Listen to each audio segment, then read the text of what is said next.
Hey y'all, so I want to do something different, y'all. So first of all, thank y'all for watching my YouTube channel and those that subscribe, and I hope y'all continue to do more and more. But I want to talk about my life experience when I worked in the prison in corrections, y'all. I retired last year.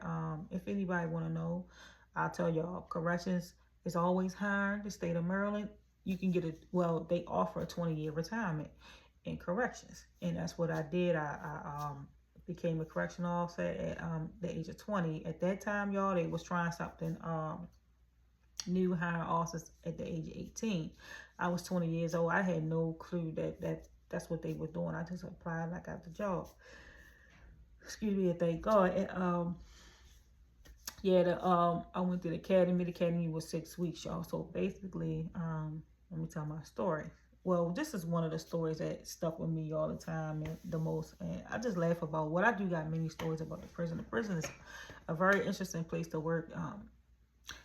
It's not all what people thinking about it, like when they see on social media and stuff like that. It's not that bad.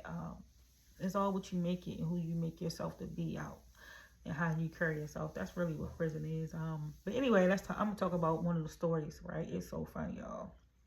So we was in academy, so it was total of 4 of us going to the same institution.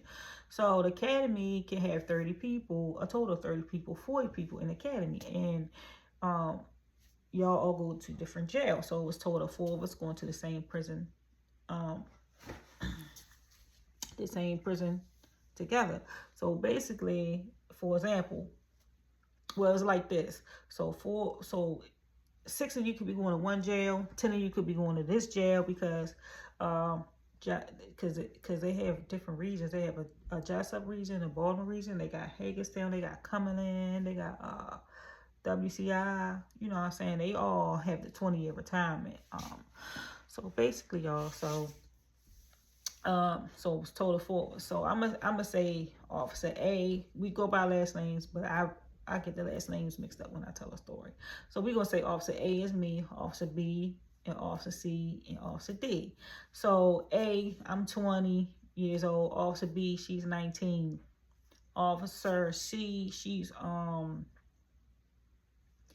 probably like 26, 25.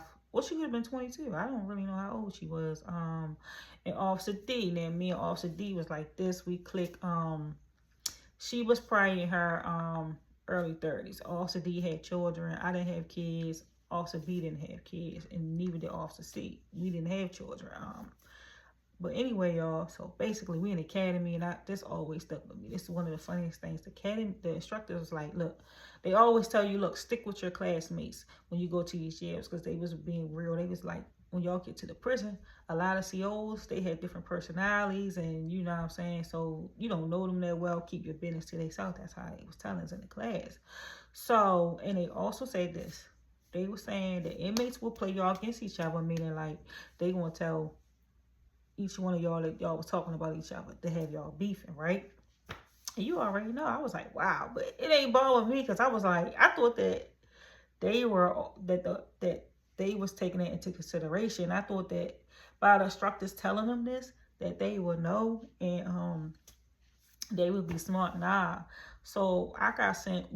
Our prison level was like a minimum max or medium max. I don't know. So our prison held lifers, and it held it's another level. Like basically, people went home, and not all the time, but people went home. All right, so bam. All right, so we in the prison, y'all. We working. We new, but I noticed Officer B acting funny towards me sometimes, and Officer C. But I didn't care about neither one of them because you know I needed a job, and so. But like I said, me and Officer D, we was the most tight. You know what I'm saying? We was the most closest anyway. So Officer, so one day I'm outside. I'm at the jail. We call this the point. So I'm outside. This is where all of you just officers stand right here, and they supposed to just watch all the mass movement going on, right? So I'm telling y'all, Officer, see, she was a really different type of person. She wasn't nobody I talked to. But anyway, y'all. So bam, Officer C had her we supposed to have our uniform you know, hemmed up. They give you the uniforms, but it was your job to take it to the cleaners, get it hemmed up to your size and stuff like that. You're supposed to look neat. Officer C went to the she must have did hers herself. She had high waters on, y'all, and it was, I don't know, but I never talked about none of them to nobody. You know what I'm saying? I knew I was just trying to learn the job. So one day I was at work, and I always used to wear braids. That was my go-to thing when I first started corrections. So I'm working, and one day this inmate came to me. He said my last name. He said, Officer. He said her last name as well. This Officer D said, you said XYZ. Officer D said XYZ about your braids, y'all. Let me tell y'all some real shit. That was so funny, y'all. I can't remember, but it was so funny. So I went to Officer D. I said, such and such said, you said XYZ about my braids, and she just bust all that. She said, girl, they been telling me that you been saying stuff about me the whole time too, right? But hold on, y'all. So the inmates was getting to Officer B and C. They was telling them stuff. That's why they was acting funny towards me. Now, I didn't know that they was this gullible, because, to be honest with you, Officer B was a follower. She ended up having to leave. And Officer C, but anyway, y'all, so I'm outside. So basically, mass movement going back and forth. The inmates walking. You know, it was our job to stand outside and watch them to go to and from the child hall, right? So, bam. So imagine Officer C coming up to you with some high waters on, and she had these two had parted right here. She had two ponytails right here, y'all, and they were sticking straight out like this. And she was like a thicker woman, and she come to me. She like, yeah, you got something to say to me? You got something to say to me? All in front of the inmates. And there was another CO. He was like new. He was new, but he'd been there a little bit before. Me and him looked at each other. I'm like, what the hell's wrong with her? And then it dawned on me. I said, you know what? These dummies that sit up there and tell this chick something, and she really believed it. Yes, she did, y'all. And I'm not gonna lie to you. That happened probably in 2000. It happened 2004, 2005. Because I started 2004 in January, so it was 2005. When that occurred, y'all. I'm gonna be honest with you. That was so funny. I just be thinking, and like, I thought that these people really knew when the trainers were saying that these people was gonna play us against each other, that they would have common sense not to really believe it, y'all. But guess what? They did. And when she came to me full force, and with the high waters on, the two ponytails sticking out. What you gotta say to me, girl? That's how she talked. Girl, what you gotta say to me? What you gotta say to me? And I was really clueless, because I did not know what the issue was, right? Because I know I never say nothing about none of my coworkers. I'm new there, you know what I'm saying? So I'm like, what the hell she talking about, y'all? And it was so funny. But she ended up losing a job. She was doing something for inmate, basically. And yeah, y'all, that's my story. That's one of my jail stories, y'all. This shit just stuck with me, and it will stick with me forever, because if you ever work in a prison, you will have stories.